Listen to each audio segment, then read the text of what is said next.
Man, you're a vet now. Ha! Sure.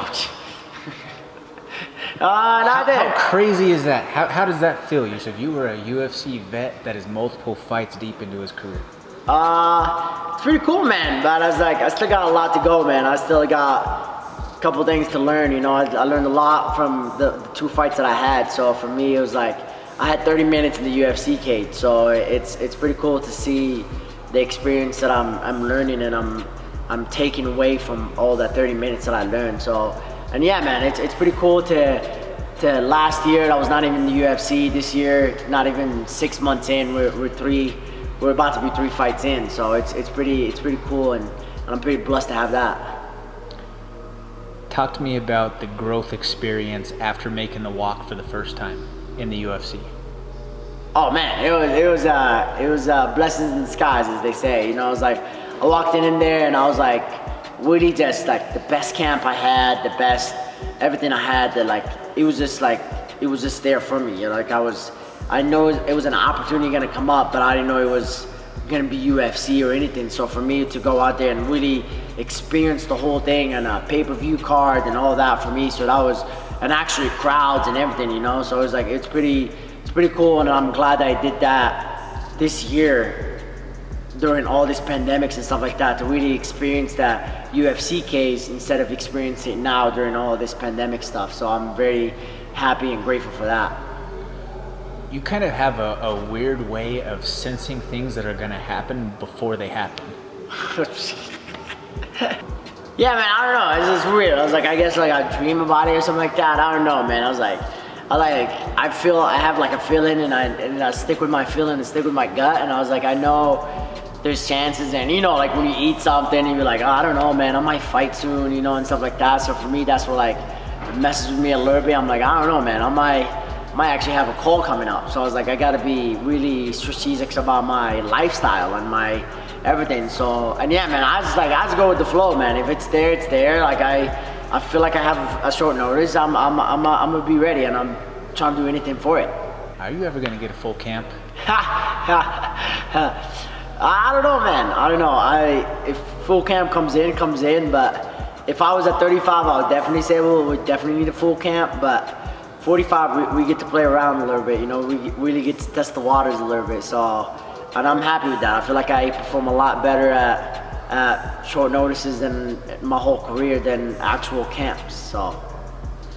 You have had a lot of short notice fights throughout your career. Now that you're officially staying at 145, one, talk to me about the feeling there, and two, how did you come to that decision? The feeling is amazing. I get to be happier. I really don't have to cut that much weight. I really don't do a lot of things, but I mean, things do change though. I do train 3 times a week at strength conditioning. I'm not doing a lot of cardio. I'm just doing just strength. My diet changes a little bit, so it's kind of like there's a lot of things I gotta do besides just not cutting weight, you know. So for me, it's still going on, and for me to come up with that decision is we went to the UFCPI, we did some testings, and we just found out that cut is doable, but it's just brutal to do that cut every camp. So it's not. I want to fight more than twice a year.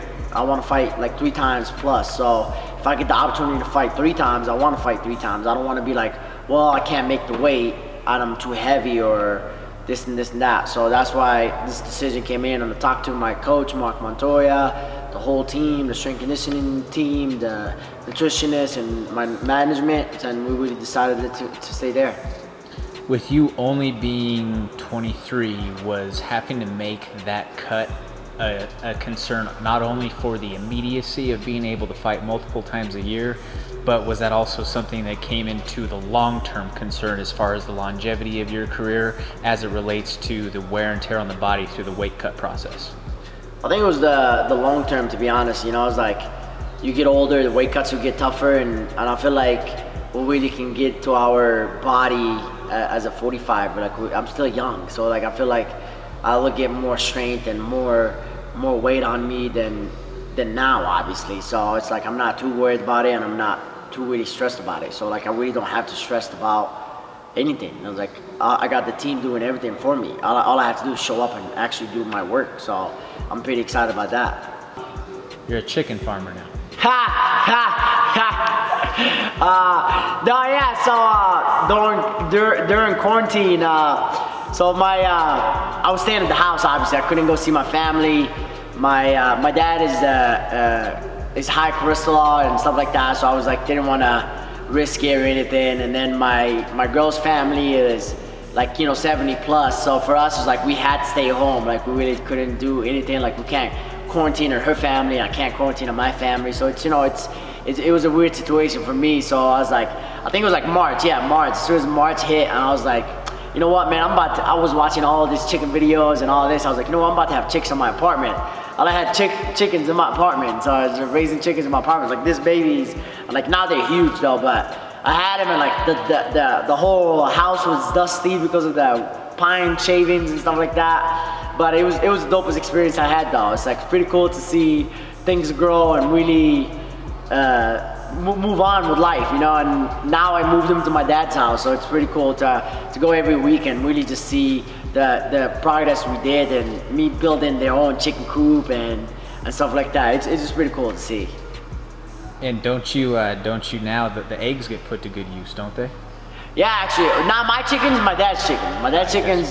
My dad's chickens have laid eggs and he has 51 chickens. So you do the math. That's 51 eggs a day. So for me, I was like, I'm not too short of eggs. I'll tell you that. So hit me up if you want eggs. No, but yeah, I think my chickens will have like 3 months left before they even lay an egg. So that'll be a pretty dope experience. I can't wait for that one. Any last thing that you want to say to your friends, family, supporters out there? Man, thank you guys for supporting me, and I appreciate you guys. It's been a long, awkward journey, I should say. It's very, very, very long. I was like, I went from 2 losses to a flying knee knockout to now 2 wins in the UFC. Now I have my 3rd one. So I'm just blessed and grateful to have these opportunities that I have and really move on with my life and get to do the things that I really enjoy and love, and which is fighting. So, and to change millions of others people's lives. So I can't tell you how many messages I get on Instagram, on Facebook or anything about Moroccans that really want to be in the UFC and this and that, and that's my goal. That's my dream, is to really just put the MMA out there for Moroccans. You don't want to just hear 1 Moroccan or 2 Moroccans. You want to hear 10, 20 Moroccans. You want to hear world champion. You want to hear this. So that's my goal, man, and I'm pushing for it.